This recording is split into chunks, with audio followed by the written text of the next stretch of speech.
क्षेत्र में हमेशा हिंदू मुस्लिम एकता के प्रतीक रहे डॉक्टर मनोज अधाना साहब, जो हिंदू मुस्लिम एकता के प्रतीक क्षेत्र में माने जाते हैं। और उनकी वाणी इस बात से भी यहाँ देखी जा सकती है कि उन्होंने अपना 2 बच्चों का नाम, एक बच्चे का नाम राम, एक बच्चे का नाम रहीम रखा। तो इस बात से भी ये सिद्ध होता है कि वो हिंदू मुस्लिम और भाईचारा के प्रतीक हैं।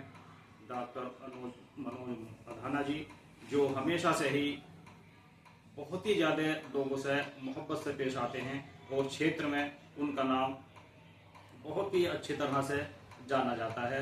मैं अपना पिठोर मीडिया चैनल में उनका स्वागत करता हूँ। डॉक्टर साहब, मेरे पास कुछ सवालात हैं, उन सवालों को जानने के लिए मैं आपके पास में आया हूँ। लीजिए, पहला सवाल मेरा कुछ इस तरह से है कि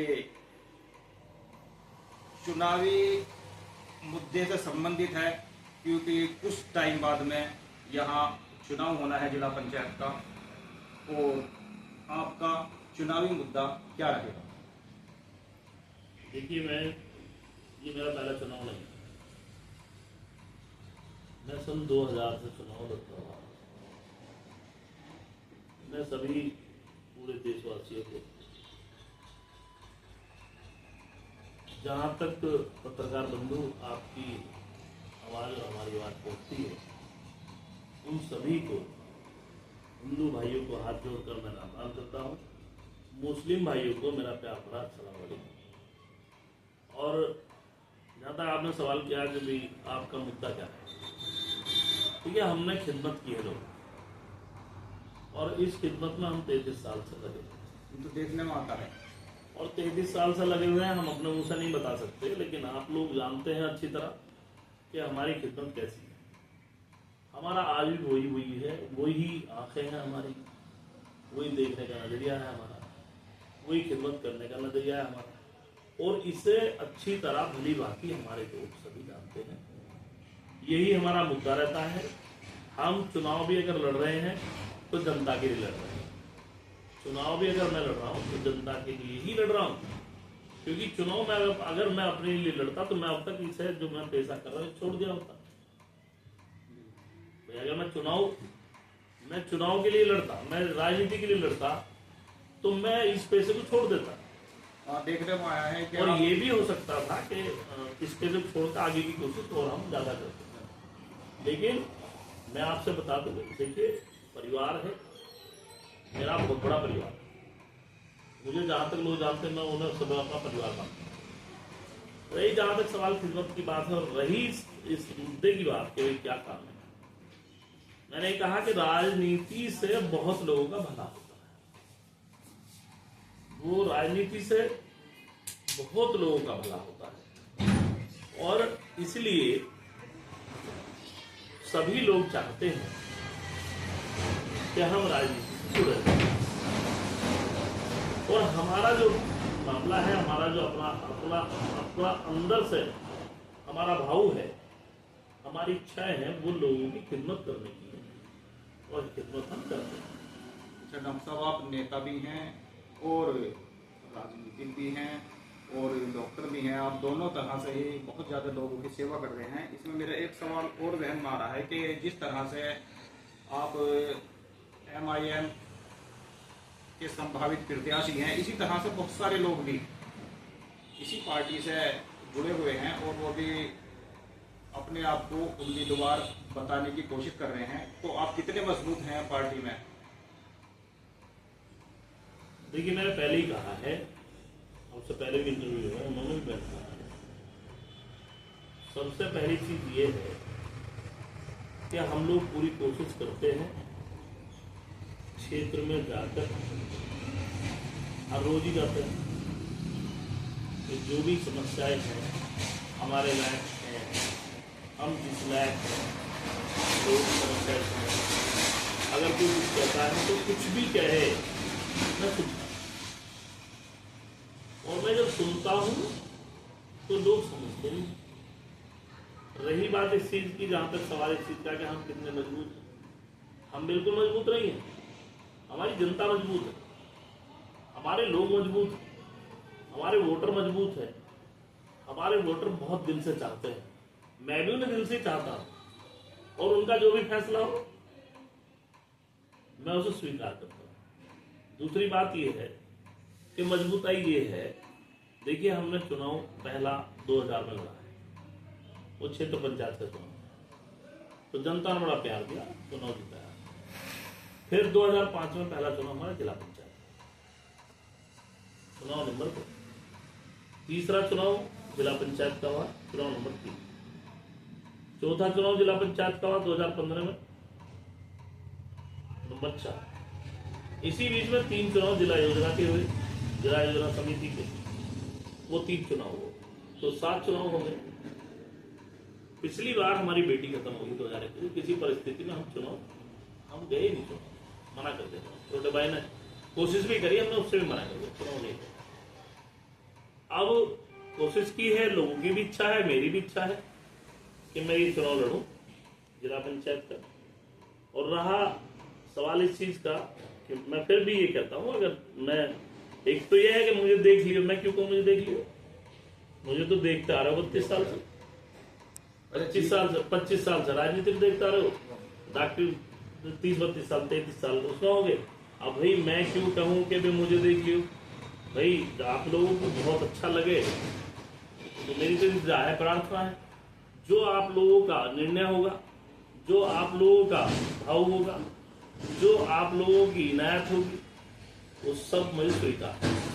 अच्छा, जीत कर सबसे पहला क्या विकास करना है? मेरे लोगों ने मुझे बता रखा है, मैंने कुछ काम पहले करा दिए हैं। और एक चीज मैं आपसे बता दूं, देखिए सबसे पहली चीज एक बताऊं मैं आपसे, जब मैं शुरू में चुनाव लड़ा तो मुझे इतना एक्सपीरियंस नहीं था, दूसरी बार लड़ा तो कुछ एक्सपीरियंस और हुआ, जब और चुनाव लड़ा तो कुछ और हो गया, जिला पंचायत में जिला समिति का चुनाव लड़े और कुछ हुआ, कैबिनेट की है वो, उससे बड़ा चुनाव होता है। लेकिन अब तो ये है कि भाई अब ये शुक्र है मालिक का, भगवान की बड़ी कृपा है, खुदा का बड़ा बहुत ही ज्यादा करम है कि भाई अब इतना जरूर है कि इस तुम्हारे बेटे को, तुम्हारे भाई को इतना पता हो गया है कि भाई कहां से एनओसी लेनी है, कहां से किसके पास काम के लिए जाना है। नहीं तो मुझे लगता है कि अब जो भी हमारे क्षेत्र का काम होगा, विकास का काम, मुझे लगता है कि वो काम रुकेगा नहीं। पिछली बार हुई है, मुझे पता ही नहीं था, जैसे कई भाइयों ने कहा अभी वहां काम करना है, हमने कह दिया हाँ करना है, हम जो गए तो वहां एनओसी नहीं मिली, तो कैसे कराते काम? अब नहीं कराया तो फिर नाराजगी भी होती है, उन्होंने कहा राज साहब नहीं कराया, हाँ बिल्कुल नहीं हुआ, हमारी गलती है, और गलती इसलिए रही है कि हम उसका तजर्बा नहीं था। लेकिन अब फुल तजर्बा है, अब ऐसा नहीं है कि उसमें हम अनफिट हो। अच्छा, उसका हमें मालूम है, हम आपके जो भी होगा, आपके जैसी ऊपर वाले ने जैसी हमारी अगर कुदरत ने, उस भगवान ने, उस खुदा ने इज्जत रखी, तो हम जो काम रुके हुए हैं हमारे भाइयों के, हमारे बुजुर्गों के, हमारे नौजवान साथियों के, हम उसे पूर्ण कराने की कोशिश करें।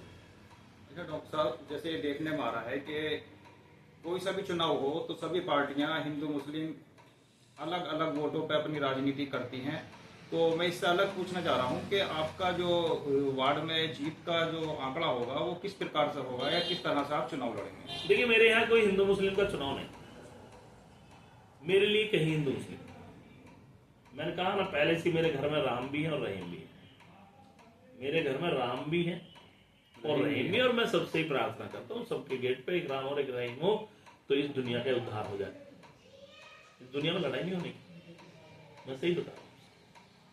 और मेरी मानसिकता ये है कि सब लोग ठीक ठाक रहे, सब लोग ठीक रहे, सबका परिवार होता है, सबके माँ बाप होते हैं, सबकी बहनें होती हैं, सबके भाई होते हैं, किसी की बहन भाई का इंतजार करती है, किसी की माँ बेटे का इंतजार करती है, कोई बाप अपने बेटे का इंतजार करता है, कोई बेटा अपने बाप का इंतजार करता है, तो सबका एक ही भाव है कि सब लोग ठीक रहे। रही बात ऐसी, देखिए दिमाग किसका खराब हो जाए, कहाँ हो जाए, दूसरी बात, लेकिन मैं ये कहूंगा, फिर भी मैं ये कहूँ, मैं तो प्रार्थना करता हूँ परमात्मा से, ईश्वर से, भगवान से, उस खुदा से, उस परवरदिगार से कि सबकी बुद्धि ठीक रखे। बुद्धि ठीक करने वाले वही है, लेकिन हम ये भी कहेंगे भी मानसिकता अपनी ठीक रखो। सभी से कहूंगा, हिंदुओं से मुसलमानों सभी से अपनी मानसिकता ठीक रखो। अब मैं आपको बता दूं, मैं कल की बात बता रहा हूं। कल मैं एक प्रोग्राम में गया, पिछले कल मैं एक प्रोग्राम में गया, वहां मतलब हमारी बिरादरी में प्रोग्राम था, लेकिन कितने मुस्लिम थे वहां भाई, हकीकत बता रहा हूं, बहुत अच्छा लगा। ऐसा लगा कि वाकई में भाईचारा है। नहीं भाई है, हकीकत हमें तो लगता है भाईचारा जिंदा है। और आप मेरे पास बैठे, मैं आपके पास बैठा हूं, ये क्या है भाईचारा, ये क्या है बताइए पत्रकार, ये भी भाईचारा है। दूसरे भाईचारा है कहाँ, नहीं भाईचारा है। इतिहास उठा के देखो, अब से नहीं पहले से देखो, भाईचारा है, पहले से रहा है। और जब तक ये सूरज चांद रहेंगे, सूरज चांद और चांद, इनका भी तो भाईचारा है। चांद कौन है और सूरज कौन है? अगर नाम को देखो तो इनका भाईचारा नहीं है। एक रात के उजाले हैं तो एक दिन के उजाले हैं, नहीं इनका भाईचारा नहीं है। समझना चाहिए हमें, जब हम प्राकृतिक को देखते हैं तो एक चांद जब निकलते हैं जब सूरज छिप जाते हैं, और सूरज जब निकलते हैं जब चांद छिप जाते हैं, तो हैं तो दोनों भाई। तो ये देखना चाहिए हमें। और दूसरी बात यह है कि ये चीज बदली नहीं जा सकती। सूरज की अगर रोशनी आती है तो हिंदू के घर में भी आएगी और मुस्लिम के घर में भी आएगी, और अगर चांद की रोशनी आती है तो मुस्लिम के आंगन में भी आएगी और हिंदू के आंगन में भी आएगी। ठीक है, हमें बहुत कुछ सोचने की जरूरत नहीं होती, यही सोचे आप। देखिए चांद को मानते हैं हमारे मुस्लिम भाई के, चांद जो है वह हमारा है। बिना ईद, बिना, अब देखिए आप, अब चांद का इंतजार किया जा रहा है, नहीं किया जाएगा है भाई, चांद का भी इंतजार किया जाएगा। ईद सभी को, पूरे देशवासियों को, मैं कहूँ पूरे देशवासियों को भाई, एक तो मैं अपने नौजवान साथियों को गले मिलकर, अपने बुजुर्गों को गले मिलकर, अपनी बहनों को मेरा ढेर सारा आशीर्वाद, और अपनी माताओं के मैं पैर छूकर सभी को ईद की ढेर सारी शुभकामनाएं और बधाई मुबारकबाद देना चाहता हूँ। वैसे डॉक्टर साहब, आप जो हैं हमेशा ही ईदगाह पर जाकर मुस्लिम लोगों को जो है ईद की शुभकामनाएं देते हैं। हमारे चैनल के माध्यम से आप क्या कहना चाहेंगे? ईद के त्यौहार में यही कहूँगा, ईद का त्यौहार बहुत अच्छा है। मैं पीछे होली का त्यौहार था, उसको भी कहा भाई होली का त्यौहार इतना अच्छा है, बहुत अच्छा है। आप लोग केवल कपड़े बढ़िया पहने, गुलाल लगाए, किसी को तकलीफ ना हो, किसी को दुख ना हो, आप ऐसी होली मनाएं। हमने लोगों से प्रार्थना की, अब भी हमारी वही प्रार्थना है, ईद पे बढ़िया कपड़े पहने, टाइम से नमाज होती है, नमाज में जाए टाइम से। कुछ लोग हमारे बेचारे रह जाते हैं, तो मैं ये कहूँगा जल्दी करके जल्दी जाए, जिससे बहुत सौ की नमाज छूट जाती है, तो नमाज ना छूटे। और अच्छी तरह ईद का त्योहार है, ईद का त्योहार मनाए, सौहार्दपूर्ण मनाए।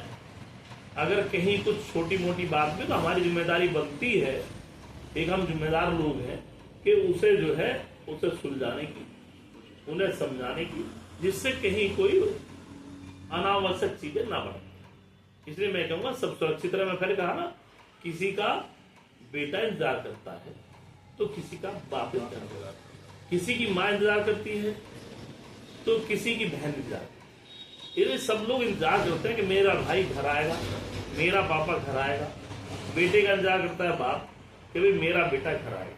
इसीलिए सभी लोग अच्छी तरह अपना आप को सुरक्षित कर त्योहार मनाए, और सभी को इस ईद के त्योहार पर मेरी तरफ से, मेरी पार्टी की तरफ से, हमारे सदर मोहतरम की तरफ से, हमारे कार्यकर्ताओं की तरफ से, हमारे वार्ड नंबर 30 के मतदाता और सभी जहाँ तक मैं जानता हूँ उनकी तरफ से, मैं सभी को इस ईद की मुबारकबाद देता हूँ और तहे दिल से मुबारकबाद देता हूँ। और पत्रकार बंधु, आपको भी ईद की मुबारकबाद। वैसे तो हम कोशिश करेंगे जाने की, वहीं खड़े मिलेंगे आपको, लेकिन फिर भी हम जहाँ तक हमारी आवाज़ पहुँचे, हम हर दिल तक, हर घर तक, हर चौखट तक हमारे मुस्लिम भाइयों को ईद की बहुत बहुत बहुत बहुत मुबारक। बहुत बहुत शुक्रिया। ये थे डॉक्टर मनोज अधाना जी, जो ईद की शुभकामनाएं दे रहे थे। ये मैं ये कहूँगा कि हमारी, मैंने कहा ना, पूरी पार्टी की तरफ से, पूरे आला कमानों की तरफ से, पूरे वार्ड नंबर 30 के मतदाताओं की तरफ से, और जहाँ तक हमें जानते हैं उनकी तरफ से भी सभी को ईद की बहुत बहुत बहुत बहुत दिल से मुबारकबाद। ये मुकद्दस का महीना, ये नेकियों का महीना, जिन्होंने भी इसमें इबादत की है, मैं कहूँगा वो खुदा व परवरदिगार उन्हें बिल्कुल स्वीकार करें और उनकी ये जो भी इच्छा है, तमन्ना है, अंदर की जायज तमन्ना है, उन्हें कबूल करें। और मैं इतना ही कुछ कहकर अपनी वाणी को विराम देते हुए सभी से मादरत चाहते हुए एक बार फिर इस डॉक्टर मनोज का आप सबकी खिदमत में, डॉक्टर मनोज अधाना, उसके परिवार की तरफ से, सभी जितने लोग जानते हैं उनकी तरफ से, मैं सभी को इस ईद के त्यौहार पर, ईद के मौके पर सभी को ढेर सारी मुबारकबाद, सभी शुभकामनाएं देना चाहता हूं। और सभी को जय मीम, जय भीम, जय जवान, जय किसान, जय हिंद, जय भारत।